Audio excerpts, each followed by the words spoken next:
Assalamualaikum students, welcome to V Tuitions, that is Pakistan's first free of cost learning platform. ठीक है, मैं बसरा यूसुफ आपकी accounting instructor we tuitions के बारे में आपको बता दूं तो वी ट्यूशंस पाकिस्तान का पहला free of cost learning platform है जहां पे आपको आपकी पूरी क्लास के तमाम सब्जेक्ट्स इंक्लूडिंग उर्दू इस्लामियत एवरी सब्जेक्ट के तमाम lectures including notes power point presentations quizzes सारी चीजें एक ही प्लेटफॉर्म पे मिलेंगी। आपको कहीं और जाने की जरूरत नहीं है ना। आपको you can like skip coaching centres if you can not afford anything, you can just stay at home. आप घर पे बैठ के तमाम चीजें अपने एग्जाम की बहुत अच्छे से तैयारी कर सकते हैं। हमारे पास सारे ट्यूटर्स जो हैं वो बहुत ही क्वालिफाइड हैं और हम डिजिटली बहुत सारी ऐसी चीजें लेके आपको पढ़ा रहे हैं कि आपके ऑनलाइन में आप 20 मिनट की वीडियो में आप बहुत अच्छा कुछ सीख सकते हैं। ठीक है, तो आप हमारे चैनल को सब्सक्राइब करें, हमारे वीडियोस को लाइक करें, अपने दोस्तों के साथ अपनी फैमिली के साथ इसको शेयर करें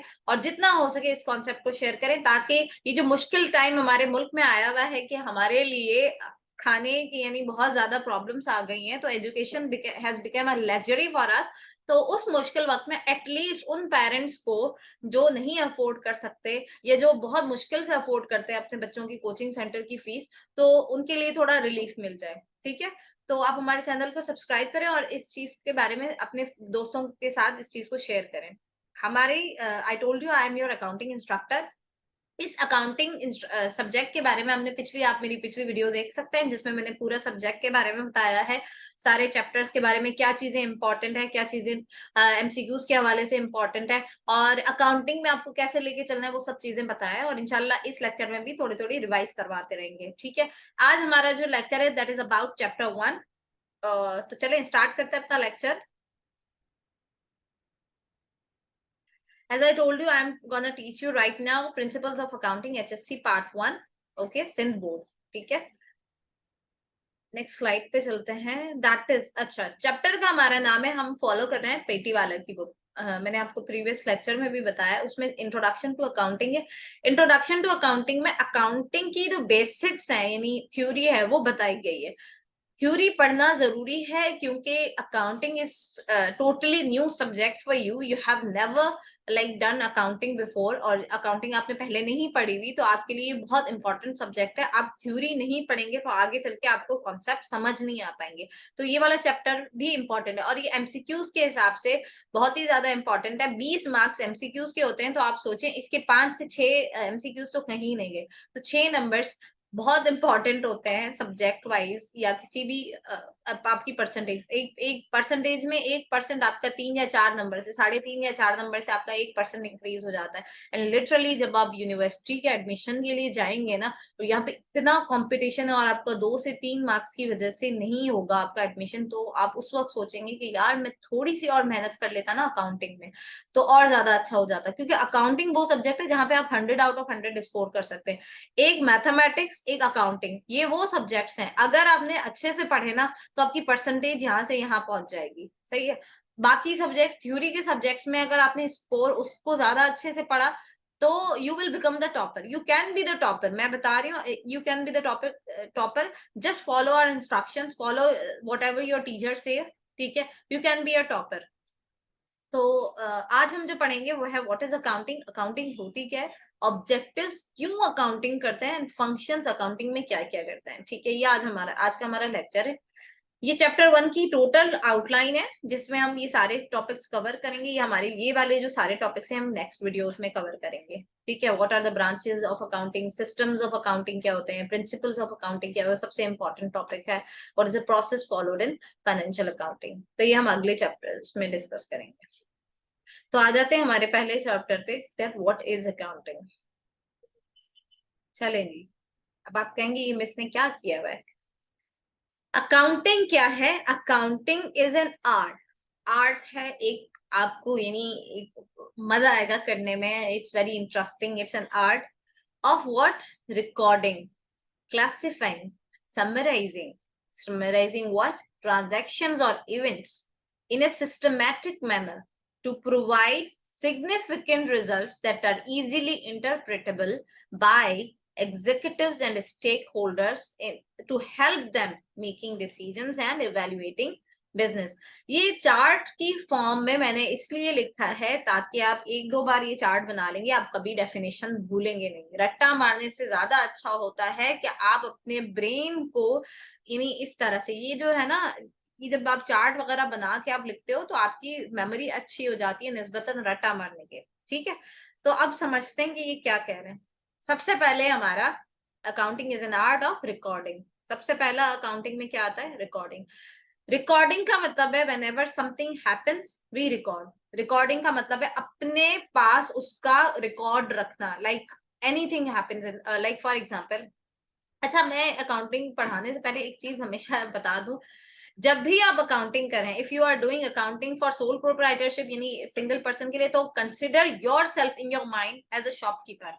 मैं हमेशा हमेशा यही करना कि अपने आप को शॉपकीपर रखना या अपने आप को कंपनी रखना। कंपनी की अकाउंटिंग आप बाद में मेरे ख्याल में इंटर में पढ़ेंगे, फर्स्ट ईयर में कंपनी की सिर्फ आखिरी चैप्टर में। तो अपने आप को क्या रखना है, आपने क्या दिमाग में रखना है? शॉपकीपर। वो जो आपके करियाना वाले चाचा है ना, जो करीब रहते हैं, कभी कभी अम्मी बोल देती हैं कि जाओ बेटा ये चीज लेके आ जाओ, तो आपने अपने आप को वैसा वाला दुकानदार रखना है कि मैं दुकानदार हूँ। सही है। अब एक दुकानदार की हैसियत से क्या रिकॉर्ड करते हो आप? बराबर वाली आंटी थी, सोफिया आंटी, उन्होंने कहा कि भाई मुझे 1 किलो आटा दो, लेकिन वो उधार पे दो। ज्यादातर आपने देखा होगा कि आपके जो करियाना शॉप वाले होते हैं वो एक रजिस्टर मेंटेन करते हैं, वो रिकॉर्ड करते रहते हैं कि इस बंदी ने इस तारीख को आटा लिया 1500 का, सॉरी 1500 बहुत ज्यादा है, 500 का, ठीक है, और इतने का लिया, 500 का आटा लिया और इस तारीख को लिया, इस आंटी ने लिया। ठीक है, ये हम रिकॉर्ड करते हैं। तो रिकॉर्डिंग में बेसिकली वो सारी चीजें जो रिलेट करती हैं पैसे से। अब आप ये नहीं रिकॉर्ड कर सकते कि सामने वाले ने, अगर चाचा की दुकान के सामने किसी ने किसी को थप्पड़ मारा, तो वो तो रिकॉर्ड नहीं करेंगे ना कि इसने इसको इस तारीख पे थप्पड़ मारा। भाई वो हमारे काम की ही नहीं है। क्यों काम की नहीं है? क्योंकि उसमें पैसे इन्वॉल्व नहीं है। whenever you become a businessman you consider things which have monetary value, यानी जिसकी पैसे में वैल्यू है, जो भी चीज जो पैसे से रिलेट करती है, ठीक है, वो मॉनेटरी में आप यानी किसी की उधार या जिसकी एक एक पैसों में एक कीमत है, वो आप रिकॉर्ड करते हो। ठीक है, आप नॉर्मल इवेंट्स नहीं रिकॉर्ड करते। यहाँ पे हम रिकॉर्ड करते हैं ट्रांजैक्शन और इवेंट्स। ट्रांजैक्शन वो चीज होती है, ट्रांजैक्शन एक इवेंट होता है या एक स्टेटमेंट होती है जिसमें मॉनेटरी, मॉनेटरी का मतलब होता है पैसे, मॉनेटरी वैल्यू इंक्लूडेड हो। जब तक मॉनेटरी वैल्यू इंक्लूडेड नहीं है उसको हम ट्रांजैक्शन या इवेंट नहीं कह सकते। ठीक है, लाइक कोई भी मेरे शॉप में आता है, मुझसे बैठ के बातें करता है या कुछ भी करता है या मुझे बिजनेस टिप्स देता है, ठीक है, अगर वो बिजनेस टिप्स मेरे लिए मॉनेटरी वैल्यू नहीं रखते या कोई भी मॉनेटरी वो फ्री में मुझे प्रोवाइड करते हैं, तो फिर हम उसको ट्रांजेक्शन नहीं कंसिडर करते। अगर लेकिन एज अ कंसल्टेंट कोई आता है मेरे पास, वो अपनी फी चार्ज करता है और मुझे बिजनेस टिप्स देता है, तो वही चीज क्या बन जाती है? ट्रांजेक्शन बन जाती है, क्योंकि उसने जो मुझे टिप्स दी उसके पैसे चार्ज किए। ठीक है, तो दिस इज बेसिकली एग्जाम्पल। ये होती है ट्रांजैक्शन। ट्रांजैक्शन क्या होती है?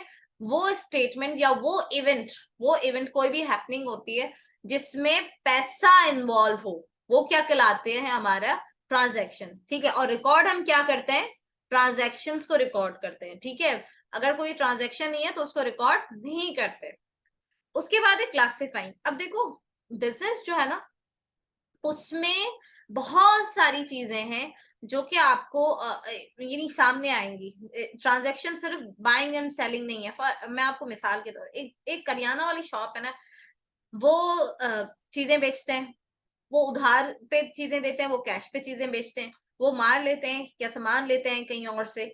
ठीक है, और इसके अलावा वो इलेक्ट्रिसिटी बिल पे करते हैं, वो अपनी दुकान का रेंट देते हैं, रेंट नहीं देते तो कुछ और, यानी अपनी दुकान होती है, अच्छा, अपनी दुकान की एक कीमत होती है। ठीक है, उसके अलावा बहुत सारी और चीजें हैं जो कि उनके सामने आती हैं, जिनकी जिन ट्रांजेक्शन की टर्म जो है वो मॉनेटरी होती है, यानी उनको पैसे वाली होती है। तो अब क्या है, अब उनको वो सैलरीज देते हैं, कोई लड़का रखा हुआ है उसको सैलरी देती है, दिहाड़ी देते हैं। ठीक है, बहुत सारी ऐसी चीजें हैं। अब रिकॉर्ड तो कर लिया, सिर्फ रिकॉर्डिंग अगर करेंगे तो मुझे ये बताओ कि बाद में जब साल के एंड पे मुझे देखना पड़ेगा कि मैंने कितना कमाया, कितना खोया, कितना किया, तो मैं कैसे अंदाजा लगाऊंगी जब बहुत सारे अकाउंट्स होंगे? तो हम उसके लिए क्या करते हैं फिर? क्लासीफाई। क्लासीफाई का मतलब होता है आपने जो ट्रांजैक्शन सिमिलर है ना उसको एक साथ रखा, जो सिमिलर नहीं है उसको दी नहीं, कैटेगरीज बनाते हैं। फॉर एग्जांपल, मैंने जितनी भी चीजें बेची इस पूरे साल में, मैंने उसको एक कैटेगरी बना दिया। मैंने जितनी भी सैलरी दी, मैंने उसको एक कैटेगरी बना दिया। मैंने जितनी भी बिल्स पे की है, इलेक्ट्रिसिटी या रेंट या कुछ भी दिया, यानी रेंट किराया दिया, तो उसको मैंने एक कैटेगरी बना दिया। तो इस तरह से हम क्या करते हैं, कैटेगराइज करते हैं अकाउंट्स को। क्यों? ताकि जब एंड में आए ना तो हम एक अकाउंट के मुताबिक हमारे पास एक डाटा हो, ठीक है। तो उसको क्या कहते हैं, क्लासिफाइंग। उसके बाद क्या है, अब क्लासिफाई तो कर दिया। अब मुझे एक बात बताओ, मैंने पूरा साल है, साल में होते हैं 365 डेज, और एक करियाना की शॉप पे मेरे ख्याल से तो 100 कस्टमर्स तो आते ही हैं, अगर वो बहुत चलने वाली हो तो एक दिन के 100 कस्टमर्स आते हैं, और 365 दिन है तो कितने हो गए, 36,500 जो है कस्टमर्स आएंगे उसको पूरे साल में। अब अगर मैंने सिर्फ क्लासिफाई कर दिया कि ये मेरी सेल्स है, सही है, सेल्स को मैंने सिर्फ क्लासिफाई कर दिया, तो वो 36,500 ट्रांजेक्शन का रिकॉर्ड इधर होगा। तो 36,500 का अब मुझे थोड़ा क्या करना है, समराइज भी करना है। ऐसा करना है कि ये क्या हो जाए, समराइज हो जाए, कि मुझे एक ही फिगर मिल जाए, पता चल जाए कि मैंने कितनी सेल्स की है या कितनी नहीं। तो हम पहले क्या करते हैं, रिकॉर्ड करते हैं, क्लासिफाई करते हैं। क्लासिफाई रिकॉर्डिंग में क्या करते हैं, सिर्फ लिखते हैं कि हाँ ये है, ये है, ये है। क्लासिफाई में क्या करते हैं, उसको अलग अलग करते हैं कि ये इससे, ये ट्रांजेक्शन इससे रिलेटेड है, ये ट्रांजेक्शन इससे रिलेटेड है। समराइज में क्या करते हैं, फिर वो जो हमने एक कैटेगरी बनाई है ना, उसको एक समरी देते हैं कि टोटल कितना है। मैं मिक्स और ये सब क्या करते हैं, रिकॉर्डिंग, क्लासिफाइंग, समराइजिंग हम किस पे करते हैं, हमारी ट्रांजेक्शन पे। और ट्रांजेक्शन के लिए क्या जरूरी है, जरूरी है कि वो मॉनेटरी टर्म हो, ठीक है, इन मॉनेटरी टर्म्स हो। अच्छा, ये सारा जो चीज होती है, ठीक है, समराइजिंग, क्लासिफाइंग, इसको एक सिस्टमैटिक मैनर में करना जरूरी है। सिस्टमैटिक मैनर का मतलब होता है स्टेप बाय स्टेप, ठीक है। आप रिकॉर्डिंग करेंगे, आपको क्लासिफिकेशन के लिए एक अलग मेथड है, ठीक है। सिस्टमैटिक का मतलब ये भी होता है, एक तो स्टेप बाय स्टेप होता है, और दूसरा फॉलोइंग द सेम मेथड, या आप एक प्रॉपर मेथड के तहत आप सब चीजें करोगे। फॉर एग्जाम्पल मेकिंग बिरयानी, मैं सॉरी ये लड़कियों के लिए एग्जाम्पल है, घर में तो बनती होगी आपके बिरयानी। तो देखिए, मेकिंग बिरयानी, अब बिरयानी का ना एक, अगर आप शेफ से पूछोगे ना तो आपको स्टेप बाय स्टेप बोलेगा। वो आपको बोलेगा इस वक्त घी डालना है, इस वक्त नहीं डालना, इस वक्त ये करना है, इस वक्त मसाले डालने, इस वक्त ये नहीं डालने। अगर आपने प्याज में मसाले डाल दिए तो प्याज जल जाएगी, ठीक है। तो वो क्या होता है, एक आपको सिस्टमैटिक मैनर में करना होता है ताकि वो प्रॉपर चीज बन सके। अकाउंटिंग भी इसी तरह से, अगर आपने अकाउंटिंग में ऊपर नीचे कर दिया, या एक स्टेप बाय स्टेप चीज फॉलो नहीं की, एक मेथड फॉलो नहीं किया, तो आपके अकाउंटिंग के सारे रिकॉर्ड इधर उधर हो, अकाउंटिंग का कोई फायदा नहीं है। तो अकाउंटिंग के लिए जरूरी है कि वो किस में की जाए, एक सिस्टमैटिक मैनर में की जाए। अब ये सब चीजें हम क्यों करते हैं, ठीक है, ये सब रिकॉर्डिंग, समराइजिंग, क्लासिफाइंग, ये सब हम क्यों करते हैं, टू प्रोवाइड, हम क्या, as an accountant, right now I am accountant, to provide, मैं ये सब अकाउंटिंग क्यों कर रही हूँ, टू प्रोवाइड सिग्निफिकेंट, सिग्निफिकेंट होता है important, results that are easily interpretable. हम वो रिजल्ट निकालें, जो कि हम एक नंबर वो निकालें जो कि इजीली इंटरप्रेटेबल, इंटरप्रेटेबल का मतलब है जिसके ऊपर हम बहुत सारी चीजें सोच सकें। अब जैसे हम सेल्स की बात कर रहे थे, इधर 36,500 सेल्स थी, अगर मैं उनका सिर्फ रिकॉर्ड लिख रही थी तो पता नहीं चलता ना। जब मैंने एक समरी लिखी कि भाई इस पूरे साल में ना मैंने 10 लाख की सेल की, कितनी सेल की, 10 लाख, 6 जीरोस, ठीक है। तो 10 लाख की सेल्स की। अब ये क्या है, एक दुकान के हिसाब से क्या ये अच्छी है, क्या ये नहीं है, यहाँ पे मैं इंटरप्रेट कर सकती हूँ कि यार बराबर वाला तो मुझसे 20 लाख की कर रहा है, तो इसका मतलब मेरा बिजनेस अच्छा नहीं चल रहा।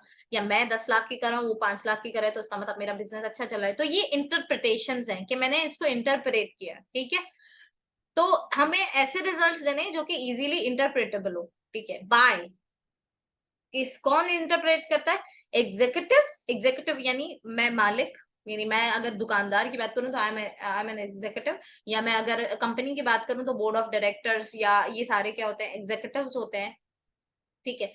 एंड स्टेक होल्डर्स, अच्छा स्टेक होल्डर्स आप थ्योरी के चैप्टर में, स्टेक होल्डर वो होता है आपके बिजनेस का जिसका इम्पैक्ट, जिसके ऊपर इम्पैक्ट पड़ता हो आपके बिजनेस का। फॉर एग्जाम्पल एक कंपनी है, मैं कंपनी की बता रही हूँ, उसके स्टेक होल्डर ज्यादा होते हैं। एक कंपनी है, आपने एक कंपनी के शेयर्स लिए हुए हैं, तो मुझे बताओ कि कंपनी कैसा परफॉर्म कर रही है, उससे आपके ऊपर फर्क पड़ता है या नहीं पड़ता? ऑफ कोर्स पड़ता है, क्योंकि अगर कंपनी अच्छा परफॉर्म करेगी, आपने जो उसके शेयर्स लिए हैं उसकी वैल्यू बढ़ेगी, तो you are a stakeholder for the company.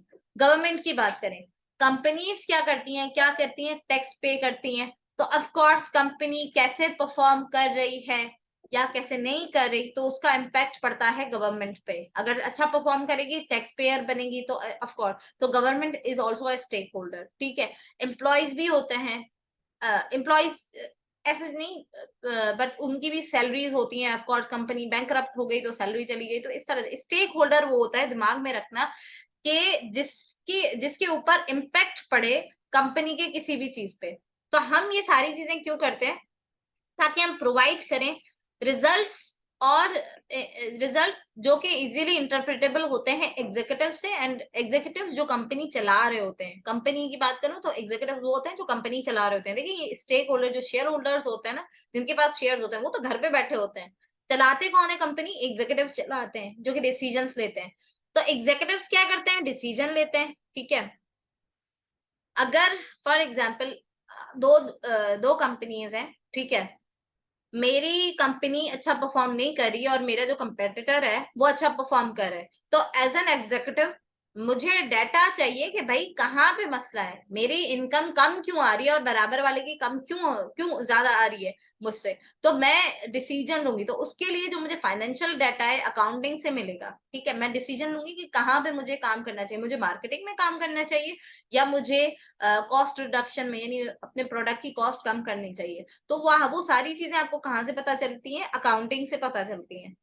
दूसरा, इवेल्युएटिंग बिजनेस परफॉर्मेंस। अब एज ए शेयर होल्डर मैंने अभी किसी कंपनी के वो नहीं लिए, शेयर्स नहीं लिए, मुझे लेने हैं, तो मैं क्या करूंगी, कंपनीज के फाइनेंशियल स्टेटमेंट जो होते हैं वो पब्लिक होते हैं, they are required to provide the give them publicly. तो इवेल्युएटिंग, उससे मैं इवेल्युएट करूंगी, जो अकाउंटिंग के रिकॉर्ड सारी चीजें बन के आती हैं, उससे इवेल्युएट करूंगी कि वाया बिजनेस ये अच्छा परफॉर्म कर रहा है या नहीं, ठीक है। तो ये सारी चीजें जो अकाउंटिंग हम क्यों करते हैं, ताकि एग्जीक्यूटिव जो है और स्टेक होल्डर्स जो है वो डिसीजन बनाने में और उनको बिजनेस की परफॉर्मेंस, के बिजनेस किस तरह परफॉर्म करे उसको इवेल्युएट करने में हेल्प मिल सके, ठीक है। तो ये हमारे होते हैं ऑब्जेक्टिव्स, ठीक है। इसको क्या कहते हैं, ऑब्जेक्टिव्स। ये हमारा होता है प्राइमरी ऑब्जेक्टिव। अब ये बुक में आपको नहीं मिलेगा, प्राइमरी में इसलिए बोल रही हूँ क्योंकि सबसे जरूरी असल चीज हम अकाउंटिंग क्या कहते हैं, अकाउंटिंग करते ही इसलिए क्योंकि ये हमारा ऑब्जेक्टिव होता है। अच्छा पहले रिवाइज करते हैं कि क्या है अकाउंटिंग, क्या है, is an art of recording. पहले हम रिकॉर्ड करते हैं, classifying different accounts, summarising those accounts which we have classified, or accounts based on transactions or events in a systematic manner, step by step, to provide significant results to whom, to executives and stakeholders, in order to help them making decisions and evaluating business performance, ठीक है। ये है हमारी accounting. I hope you got this accounting definition. अच्छा एक minute, accounting जो है ना, इसको लैंग्वेज ऑफ बिजनेस भी कहते हैं, ठीक है। लैंग्वेज ऑफ बिजनेस क्यों कहते हैं, क्योंकि देखिए बिजनेस में ना बातें नहीं होती कि आप कंपनी कंपनी में आप एग्जीक्यूटिव से तो नहीं पूछोगे ना कि भाई तुम्हारी कंपनी की सेल्स क्या है क्या है। The executive will provide you all the information in terms of accounting statements. तो इसको लैंग्वेज ऑफ बिजनेस भी कहते हैं कि आपको किसी भी जब यानी बिजनेस की परफॉर्मेंस या कोई भी चीज देखनी होती है, तो आप अकाउंटिंग, उसके अकाउंटिंग रिकॉर्ड्स देखते हो, उसके स्टेटमेंट्स देखते हो, जिससे आपको खुद ही पता चल जाता है कि ये बिजनेस अच्छा परफॉर्म कर रहा है या फिर नहीं। तो accounting is also called the language of business. ये बिजनेस सारी इसी पे बेस करती है, बिजनेस में जो सारी बातें चलती है ना, वो सारी अकाउंटिंग की टर्म्स में चलती है, ठीक है। अच्छा ये एक छोटी सी मिसाल है। आई टोल्ड यू, ये हमारे करियाना वाले अंकल है और ये हमारी सोफिया आंटी है। इन्होंने बेचा क्या, शैम्पू बेचा, किसको, सोफिया आंटी को बेचा। सोफिया आंटी ने दिया कैश टू हमारे करियाना वाले अंकल को। अब हुआ ये कि ये एक ट्रांजैक्शन मानी जाएगी। क्यों ट्रांजैक्शन मानी जाएगी, क्योंकि पैसे आ गए भाई, ये रहे पैसे, पैसा आ गया तो वो क्या हो गया, अकाउंटिंग में काउंट होगा, ठीक है। ये सेल किया इन्होंने शैम्पू, इन्होंने खरीदा, इन्होंने दिए पैसे। अब अकॉर्डिंग टू करियाना वाले अंकल, इनके पास पैसे आ गए, ठीक है, और इनका शैम्पू चला गया, तो of course he will record, क्योंकि इनके पास से एक चीज थी शैम्पू, वो चली गई, और एक चीज थी कैश, वो आ गई। अगर हम इनकी बात करें तो she will also have a record. आपको पता है औरतें जो होती हैं वो बजटिंग करती हैं, उनको एक अमाउंट मिल रही होती है तो उसमें बजटिंग करती हैं। तो इन्होंने ले लिया शैम्पू, इनको जरूरत थी और इनके इतने पैसे, यानी फॉर एग्जाम्पल 200 का शैम्पू था तो 200 रुपए इनके पास से चले गए और इनके पास शैम्पू आ गया। तो हम जो है ना, मैंने ये मिसाल क्यों दी है, being an individual, being a company, अगर आप अकाउंटिंग समझना चाहते हैं ना तो अकाउंटिंग आप देखिए कि अकाउंटिंग को अपने आप से रिलेट कराएं। हम लोग जब कॉलेज लाइफ में थे, whenever me and my friend used to go to a mall, तो हम जब पैसे देते थे और चीज लेते थे ना, हम कहते थे ये लोग ये एंट्री बनाएंगे, इनके हिसाब से ये चीज गई और ये। इससे क्या होता है, आप अकाउंटिंग को लाइक महसूस करते हो और उसमें उसको इंटरेस्टिंग लेते हो। ठीक है, accounting is all around you. आप अपनी अम्मी से जाके पूछें, बोले आपने कितने पैसे आज दुकानदार को दिए, आपने क्या क्या लिया और आपने क्या कितने पैसे दिए, तो आपकी मम्मा भी जो है वो अकाउंटिंग कर रही होती है, क्योंकि उनके पास एक लिमिटेड बजट होता है। तो accounting we all are involve in it. आपको पॉकेट मनी मिलती होगी, आप इतने देंगे, हम हमेशा रिकॉर्ड रखते हैं, यार मैंने ना इतने इस पे खर्च कर दिए, बाकी मेरे पास इतने, अब ये मैंने किताबों के लिए रखने हैं। सही है, तो we all are involve in it. We just need to observe. जब ऑब्जर्व करेंगे, रिलेट करेंगे तो अच्छे से समझेंगे और आपको कॉन्सेप्ट्स क्लियर होंगे। अकाउंटिंग सब्जेक्ट के हवाले से एक चीज क्लियर है कि जब तक आप इसको समझेंगे नहीं, यानी उसके कॉन्सेप्ट्स को फील नहीं करेंगे, तब तक आप अकाउंटिंग कभी नहीं कर सकते प्रॉपर। आप 100 आउट ऑफ 100 स्कोर नहीं कर सकते। तो you have to understand it, observing it around you. ठीक है, अच्छा, ये objectives and functions of accounting, I told you the topic. Next topic similar simply है। ये जो हमने पीछे वाली डेफिनेशन में पढ़ा था, जो मैं वहां पे बताने लगी थी, तो ये हमारे होते हैं प्राइमरी ऑब्जेक्टिव्स या फंक्शंस। फंक्शंस मींस हम क्या फंक्शन में, ऑब्जेक्टिव का मतलब होता है क्यों कर रहे, फंक्शन का मतलब होता है क्या करता है। तो बेसिकली सेम चीज है। प्राइमरी का मतलब होता है मोस्ट इंपॉर्टेंट, जो असल वजह होती है। असल वजह क्या होती है अकाउंटिंग की, कि हम सिग्निफिकेंट रिजल्ट्स दे किसको, एग्जीक्यूटिव्स और स्टेक होल्डर्स को, ताकि वो डिसीजन बना सके और बिजनेस की परफॉर्मेंस को इवेल्युएट कर सके। ये होता है हमारा प्राइमरी ऑब्जेक्टिव या function, to provide significant results. और सेकेंडरी फंक्शंस क्या होते हैं, रिकॉर्डिंग, क्लासिफाइंग एंड समराइजिंग। ये सारी चीजें मैं आपको पीछे बता चुकी हूँ। ठीक है, तो यही हमारे ऑब्जेक्टिव्स और फंक्शंस होते हैं। चले, आज का लेक्चर यहीं पे एंड होता है। आप हमारी कोई भी आपको क्वेश्चन है, कोई भी क्वेरी है, तो आप हमारी कम्युनिटी ज्वाइन करें। लिंक्स आपको सारे डिस्क्रिप्शन बॉक्स में मिल जाएंगे, वहां पे आप आके मुझसे कोई भी सवाल पूछ सकते हैं। आप हमारी वेबसाइट www.vtuitions.com पे जाके साइन अप करें। वहां पे आपको सारे लेक्चर्स, फायदा ये होता है सारे lectures along with quizzes, videos and notes, सब चीजें एक ही जगह पे अवेलेबल होंगी। आपको एक बहुत अच्छा एक मेथड के लेक्चर बाय लेक्चर आपको सारी चीजें मिल जाएगी। आप हमारे YouTube चैनल को सब्सक्राइब करें। आप हमें हेल्प करें कि हम हमारे मुल्क के जो हालात चल रहे हैं उसको थोड़ा बेहतर बनाएं, पेरेंट्स को थोड़ा रिलीफ दें, ताकि उनके ऊपर जो भार होता है कि बच्चे का कोचिंग सेंटर में एडमिशन कराना है, वो अपनी सैलरीज पूरी पूरी दे देते हैं। ठीक है, तो वो जो अपनी ख्वाहिशें मार के अपने बच्चों की एजुकेशन को फाइनेंस कर रहे होते हैं, तो मैं चाहती हूँ कि वो चीज उनके लिए थोड़ी लाइट हो जाए। आप हमें हेल्प करेंगे, हम पेरेंट्स को, इंडिविजुअल स्टूडेंट्स को जो पढ़ना चाहते हैं but their parents can not afford, तो हम उनको हेल्प कर रहे हैं। तो आप हमारे चैनल को लाजमी सब्सक्राइब करें और आप हमें इंस्टाग्राम पे, फेसबुक पे और ट्विटर पे, इन पे फॉलो भी करें और जितना हो सके लोगों के साथ इस कॉन्सेप्ट को शेयर करें। ये मुश्किल वक्त है, लेकिन मुश्किल वक्त भी टल जाता है। हमें सिर्फ क्या करना है, हमें एक साथ रहना है। हम कोशिश कर रहे हैं आप सबकी मदद करने की, आप भी हमारे साथ रहें और हमारी मदद करें ताकि हम लोगों की मदद कर सकें। आज के लिए दीजिएगा इजाजत, इंशाल्लाह अगले लेक्चर में मिलेंगे। Thank you so much for watching the video and अल्लाह हाफिज, take lots of care of you.